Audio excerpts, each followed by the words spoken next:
주님께서 마이크를 테스트합니다. 안 나오죠? 나와요? 아, 아, 아, 아, 아, 아.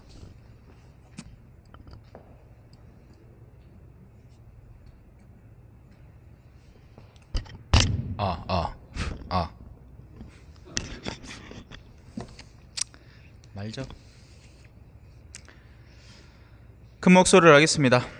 주님께서 여러분과 함께 마르코가 전한 거룩한 복음입니다. 그때 요한이 예수님께 말하였다. 스승님, 어떤 사람이 스승님의 이름으로 마귀를 쫓아내는 것을 저희가 보았습니다.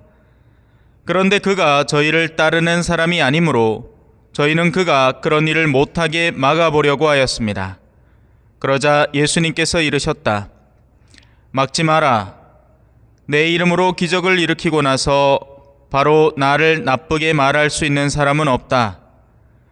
우리를 반대하지 않는 이는 우리를 지지하는 사람이다. 주님의 말씀입니다.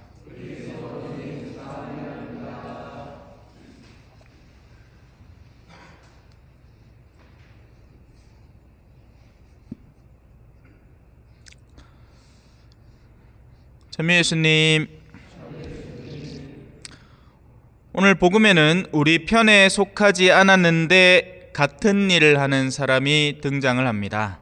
그리고 예수님은 그런 이들을 두고 괜찮다, 그냥 둬라 하십니다. 이 상황을 조금만 더 묵상에 들어가면 충분히 반대의 상황도 거기에서 끄집어낼 수 있습니다. 그 말은 언뜻 같은 편에 서 있는 듯하지만 실제로는 반대하는 사람들입니다. 사실 예수님은 같은 유다인들의 반대를 가장 극심하게 받았습니다. 오히려 이방인들이 먼 데서 예수님을 찾아왔고요. 야곱의 우물도 마찬가지였고, 그죠? 시리아 페니키아 여인도 그랬고, 또 심지어는 백인 대장, 로마인이었던 백인 대장이 십자가 앞에서 고백을 할 정도입니다. 반면 유다인들은 예수님을 죽이고 싶어 안달이 났었죠. 같은 민족들에게서 온갖 증오와 반대를 받고 가장 신뢰하고 지지를 얻어도 성치 않을 고향 마을에서 배척을 당하신 분이 예수님이십니다. 그런데 정작 반대로 그분과 전혀 상관이 없을 것 같은 민족적으로도 동떨어져 있던 사람들이 와서는 오히려 더 그분의 은총을 갈구하고 그것을 얻어갔습니다. 그래서 오늘 치유한수는 성령 기도회 회원들에게만 드릴게요. 원하면 오세요. 네. 가만히 보기 그렇더라고. 원치 않는 분에게 저희가 드리고 있었구나. 미사라는 이유 안에서. 그래서 누구든지 성령 기도회는 열려 있으니까 원하시는 분들은 오세요. 자, 이런 일들은 오늘날에도 유사하게 일어나고 있습니다. 복음을 전하는 것은 그저 교회의 인적 자원을 늘리는 것이 아닙니다. 사람 수를 더한다고 복음을 전하고 있다는 게 아니죠. 누구를 초대하는가의 문제이고 어떤 영과 맞서 싸우고 있느냐의 문제입니다. 즉 더러운 영들에 대항해서 복음이 전해집니다. 복음은 더러운 영들에게 맞서서 전해지는 것이 복음입니다. 맞겠죠? 기쁜 소식은 더러운 영들에게는 슬픈 소식입니다. 자기들이 쫓겨나야 하니까요. 반대로 순진하고 선한 영혼들에게는 그 소식이 기쁜 소식이 됩니다.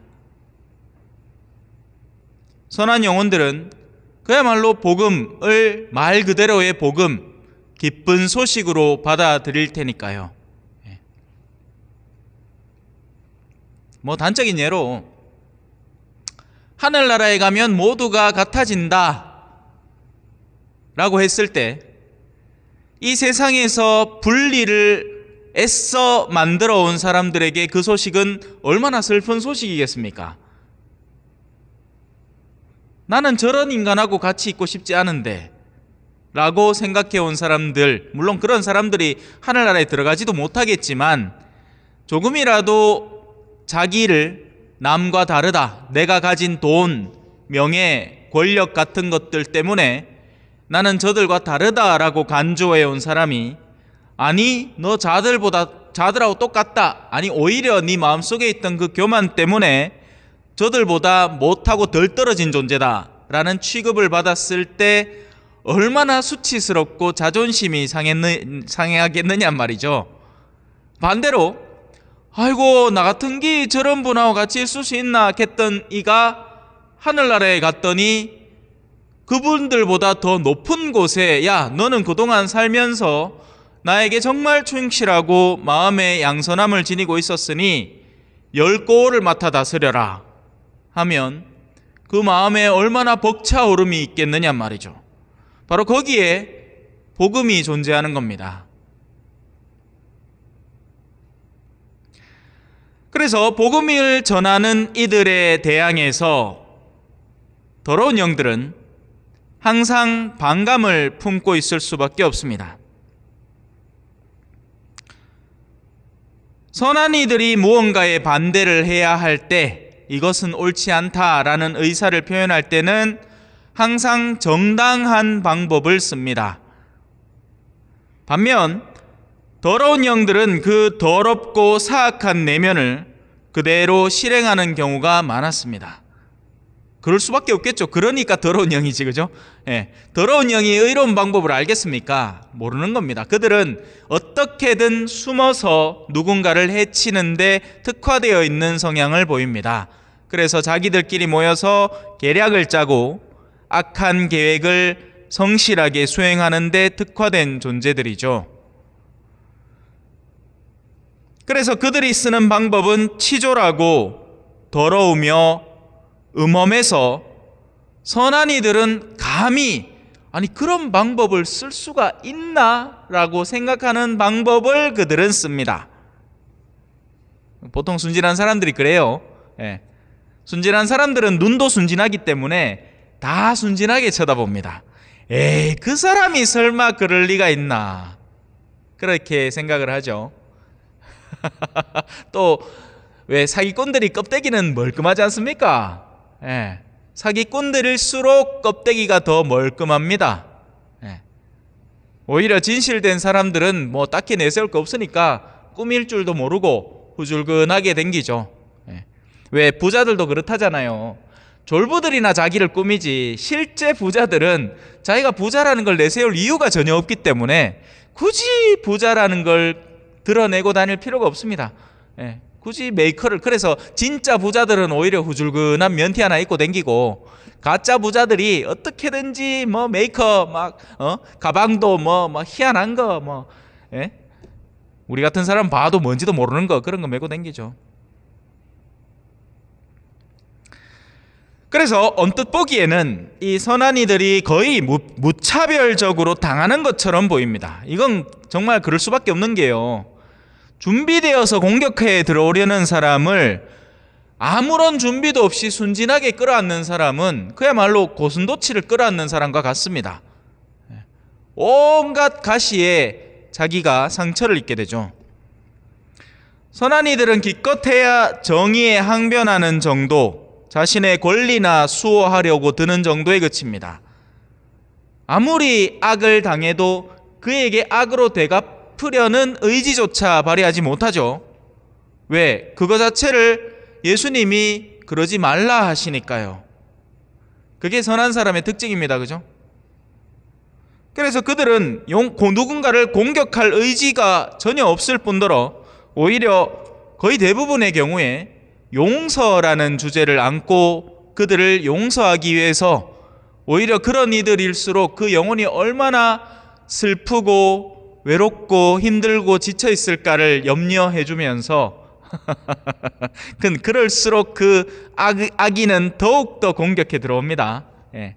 이게 참 안타까운 거죠, 사실은. 예. 자, 하지만 오늘 일독서에 등장하는 지혜, 예. 이 지혜서 안에 항상 기본 이 개념으로 정립되어 있는 이 지혜라는 것은 여러분들이 반드시 배워야 하고 그 지혜를 내 것으로 삼아야만 하는 것입니다. 여러분은 딴 거 없어도 돼요. 무식할 수 있습니다. 하지만 무식하다고 해서 지혜롭지 말라는 법은 없습니다. 영리하다고 해서 지혜로운 사람이 되는 게 아닙니다. 영리한 사람일수록 지혜의 그늘에서 저 멀리 떨어져 있는 경우가 더 많습니다. 물론 자기가 갖고 있는 영리함을 지혜를 더 찾고 그것을 내 것으로 만드는 데 쓰려고 애를 쓰면 그 영리함이 지혜를 거두어 들이는 수단으로 바뀌는 거죠. 자, 그래서 오늘 일독서에 등장하는 지혜는 바로 그런 선한 이들의 내면에 깃들어서 마치 나침반처럼 그들에게 길을 알려줍니다. 이쪽으로 가라. 거기에는 악이 도사리고 있다. 동방박사들에게 돌아갈 때는 헤로데에게 돌아가지 마라. 올 때는 그 별빛이 누구에게 인도해 줬습니까? 헤로데에게 인도를 해 줬습니다. 왜? 필요했거든. 헤로데가 악하기는 했어도 예수님이 어디서 나는지는 알고 있었단 말입니다. 이게 아이러니컬한 거죠. 악인들은 선인들을 선으로 이끌어가는 방식에 깨어 있습니다. 그들의 악을 가함으로써 오히려 선인의 내면 속에 선이 증폭되도록 도와주고 있는 거예요. 재밌지 않습니까? 나는 재밌던데. 예? 악인은 선인을 망가뜨리려고 하거든요. 그런데 선인은, 의인은 바로 그 악을 통해서 배우고 더 진보되어 나가는 겁니다. 그래서 오늘 일독서에 이런 내용이 숨어 있습니다. 한번 찬찬히 들어봅시다. 지혜는 처음에는 그와 더불어서 가시밭길을 걷고, 그죠? 지혜가 우리를 처음부터 목초지로 이끄는 게 아니에요. 지혜는 처음에는 우리와 더불어서 가시밭길을 걷도록 합니다. 야, 세상에는 이런 사람도 있고 이렇게 못된 사람도 있고 이렇게 악한 사람도 있어. 그러니 너는 요 사람도 잘 관찰하고 요 사람도 잘 관찰해. 근데 관찰이 어디 관찰로 끝납니까? 엿불떼기 같이 사는 거예요, 그런 사람이. 그러면 그 가시에 끊임없이 찔리면서 살아가는 겁니다. 얼마나 못됐는지 그 못됨을 멈추지를 않거든요. 계속 찌르는 거예요, 고슴도치처럼. 그래서 지혜는 그 길로 데려가는 겁니다. 예수님이 처음에 공생활을 시작을 할 때 성령께서 예수님을 어디로 이끌었죠? 광야로 이끌었죠. 거기에 누가 기다리고 있었습니까? 사탄이 기다리고 있었습니다. 그리고는 당장 유혹을 들어가죠. 야, 네 하느님의 아들이라며, 요 돌 이거 빵 만들어 봐라. 배 안 고프나? 인간이 갖고 있는 가장 근원적인 욕구를 부추겨서 하느님에게 대적하는 존재로 자신의 갖고 있는 은총의 능력을 써라, 이 말인 거죠. 그래서 지혜는 처음에 그와 더불어 가시밭길을 걷고 그에게 두려움과 공포를 몰고 오리라. 아니, 지혜라고 하면 우리한테 따뜻함을 주고 온유함을 주고 나긋나긋함을 느끼게 해주고 이래야 되는 거 아닌가? 아니라는 겁니다. 지혜는 우리를 십자가의 길로, 가시밭길로 인도해 가는 거예요. 지혜는 그를 온전히 신뢰할 수 있을 때까지 사람은 누구나 선한 의지를 가질 수 있습니다. 그리고 선한 말을 할 수 있죠. 하지만 우리가 늘 이야기하듯이 지키는 기한 누가 뭐합니까? 그죠? 예. 자기가 말하는 걸 살아야 하는 겁니다. 저는 항상 새 신부님 할 때마다 참 이쁩니다. 왜? 그 마음은 진실하거든. 가난한 사람들을 위해서 열심히 살겠습니다, 복음을 전하면서 살겠습니다 하면서 이쁜 성구 전부 다 딱딱딱 붙여갖고 내놓고 하잖아요. 몇 년 지나지 않아서 가난한 사람 온데간데 없고 어느샌가 보자 때부터 이 친구는 골프가 유명하다 그런 소문이 풍문이 돕니다. 아이고야, 또 한 놈 또 그래 가나?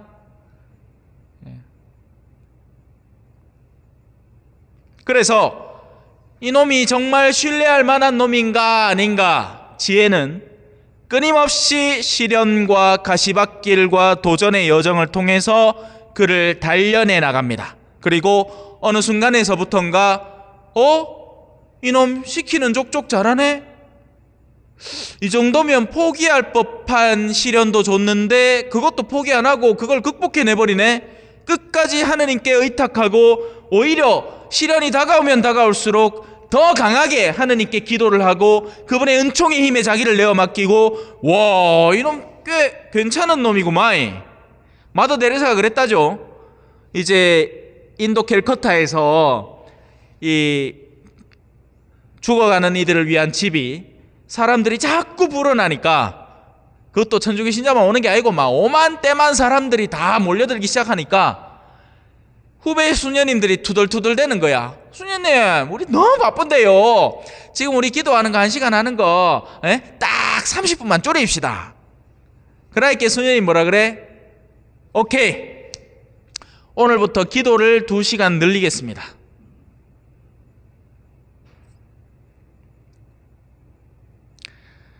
지혜는 그를 신뢰할 때까지 자신의 규율로 그를 단련시키고 자신의 바른 규범으로 그를 시험하리라. 네가 끝까지 하느님께서 이끌어가시는, 성령께서 이끌어가시는 그 여정에 올바르게 들러붙어 있는지 내가 보겠다. 우리는 조금만 시련이 다가와도 너무나 쉽게 우리 신앙의 근간들을 저버리죠.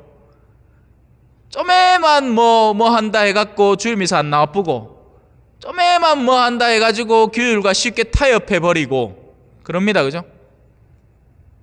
기도는 이미 온데간데 없고 조가만가 옛날 얘기지. 요새 누가 조가만가 합니까? 그죠? 예?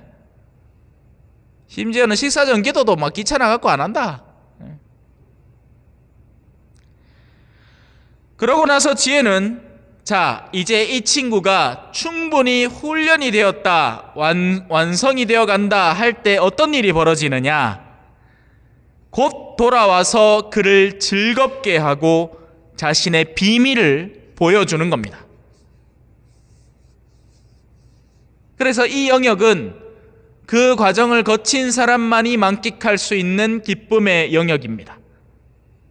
그 과정을 거치지 않은 이에게는 여전히 그 영역 자체가 괴로움으로 다가옵니다.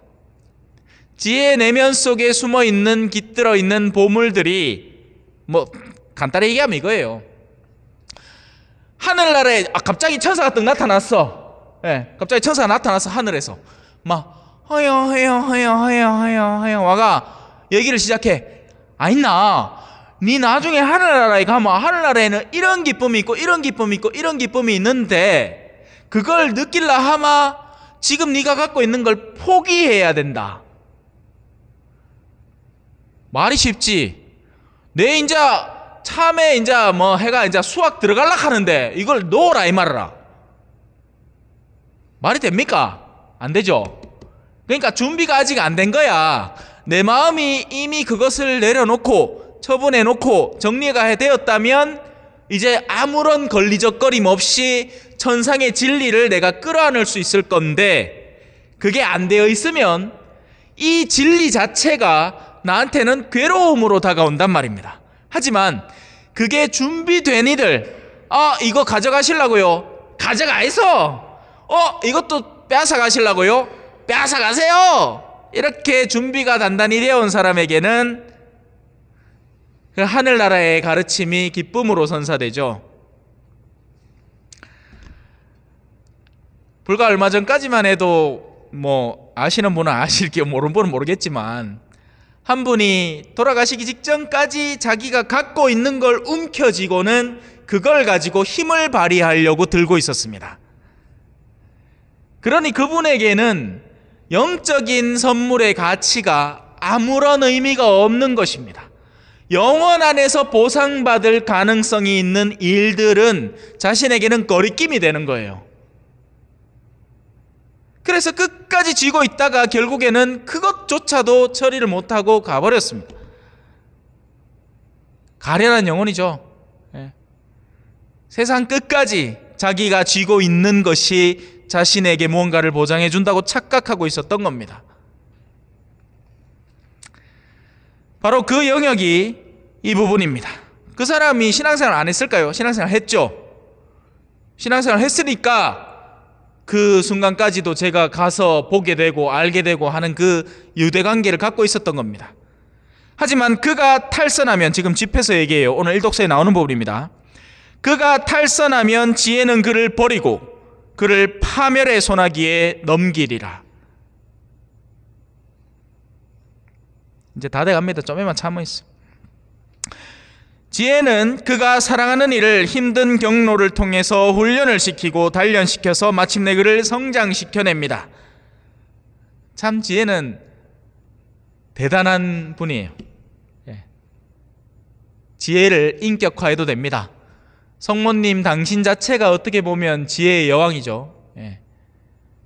여러분들이 정말 레지오 단원이라면 성모님에게 진정으로 의탁하면 그분에게서 지혜가 나옵니다.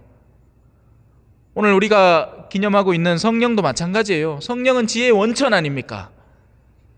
우리는 암만 똑똑해봐야 어리석은 존재지만 하느님에게는 당신의 가장 어리석음이 우리에게는 더할 나위 없는 지혜죠.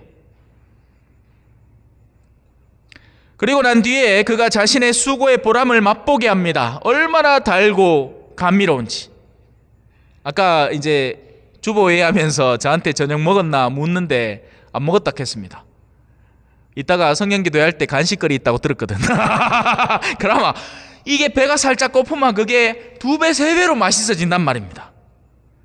지혜의 결과물도 마찬가지니 우리가 그걸 간절히 애타게 바라면 바랄수록 이 현세에서 더한 많은 순환과 고난과 박해 속에 시달리면서 그 지혜를 갈망하면 갈망할수록 그 값의 가치는 더할 나위 없는 기쁨으로 우리에게 선물되는 거죠. 다만 마지막 구절에 나오듯이 우리가 절대적으로 유의할 점은 그 지혜의 여정에서 절대로 벗어나지 않는 겁니다. 왜냐하면 끊임없이 우리를 유혹하고 우리를 그 길에서 벗어나게 만들 헛된 가르침들과 유혹의 요소들이 우리의 삶의 여정에 산재해 있거든요. 저는 어르신이 되면 이제 삶의 여러 가지 단계들을 접고 하느님만 바라보고 살 줄 알았어. 그런데 제가 초전에 와서 느낀 건 아니더라 이 말입니다. 끝까지 여러분을 공격해 들어오는 세상의 잡다한 요소들이 삶의 마지막 순간까지 여러분들이 50대 50%로 선택하게끔 만들 겁니다. 그건 사제인 저에게도 마찬가지겠죠. 뭐 40대는 부록이라 하잖아요. 부록 맞습니까? 아니죠. 부록에도 바람피는 인간들이 한둘이 아니고, 그죠? 예? 뭐 50 넘어갖고 뭐 70대 갖고도 바람피는 사람들이 있더만. 예. 참 치졸한 삶입니다. 우리가 지혜의 손을 굳게 잡고 그가 인도하는 여정에서 벗어나지 않을 수만 있다면 지혜는 우리를 빛으로, 선으로, 최종적으로 하느님께로 반드시 이끌어갈 것입니다. 당신 가르침을 사랑하는 이에게 평화 넘치고 그들 앞에는 무엇 하나 거칠 것이 없나이다. 잠시 묵상하시겠습니다.